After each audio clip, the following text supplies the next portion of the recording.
আপনার এই কোট সেই কোট ছিল, আপনার পেডিকোট, আপনি পালানো নয়, আপনাকে আর্মিরা জোর করে পাঠাই দিয়েছে। লাল গালিচের সম্বর্ধনা তো উনি পাবি, কিন্তু সেইটা ওই লাল গালিচে না হলেও একটা লাল দালান আপনাকে দিবে। আপা, আপনার এখন যেখানে বসে আছেন মোদি, শুভেন্দ্র অধিকারী, এরকম সবাই বলে আপনি বৈধ প্রধানমন্ত্রী। আপনিও বলতেছেন আমি এখনও বৈধ প্রধানমন্ত্রী, আপনি ক্ষমতাচ্যুত প্রধানমন্ত্রী না। জি, আপনি পালানো নয়, আপনাকে আর্মিরা জোর করে পাঠাই দিয়েছে। জি না, এটা আপনি বাংলাদেশেও বলছেন যে আমি শেখের বিটি কোনো সময় পালাই না। এটা আপনি বলতেই পারেন।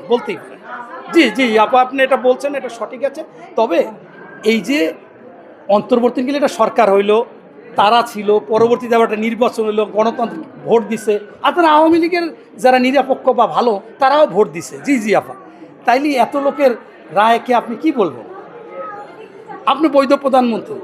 আচ্ছা, আমি আপা আপনাকে বলি, আপনি ওই শুভেন্দ্র অধিকারী এবং সবাই বলতেছে যে আপনি বাংলাদেশে বৈধ প্রধানমন্ত্রী।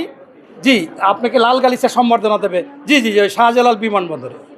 জি আপনার জনগণ বলতেছে, আমার সামনে অনেক জনগণ আছে, তারা বলতেছে লাল গালিচার সম্বর্ধনা তো উনি পাবি, কিন্তু সেইটা ওই লাল গালিচে না হলেও একটা লাল দালান আপনাকে দিবে, এটা বলছে। জি, আপনি যদি মোদিকেও নিয়ে আসতে চান, যেমন বাংলাদেশ থেকে অনেকে যাইয়া অবৈধ অনুপ্রবেশকারী হিসেবে জেলে থাকতো, মোদি, শুভেন্দ্র অধিকারী নিয়ে আসেন, আপনাকে আমরা একটুকু কনসিডার করবো যে মোদিকে আর আপনাকে এক লাল দালানে রাখবো অনুপ্রবেশকারী হিসেবে, আর শুভেন্দ্রকে পাশাপাশি রাখবো। জি আপা, না আপনি তো আপা বাংলাদেশে আপনার পররাষ্ট্রমন্ত্রী মোমেন সাহেব বলতো যে ভারতের সাথে স্বামী স্ত্রীর সম্পর্ক, আর আপনি খুব খুশি হইতেন, হাসতেন, একটু ভালো লাগতো। এখন ওখানেই আসেন, এই কষ্ট করে আপনি এই সুখ থুয়ে যদি এখানে আসেন, অসুবিধা নাই। আমরা বাংলাদেশের মানুষ আপনার ফাঁসি চাই। জি আপা, এইটা বলতে পারি না, আপনার ফাঁসি হবে না, আপনি একেবারে সব ষড়যন্ত্র।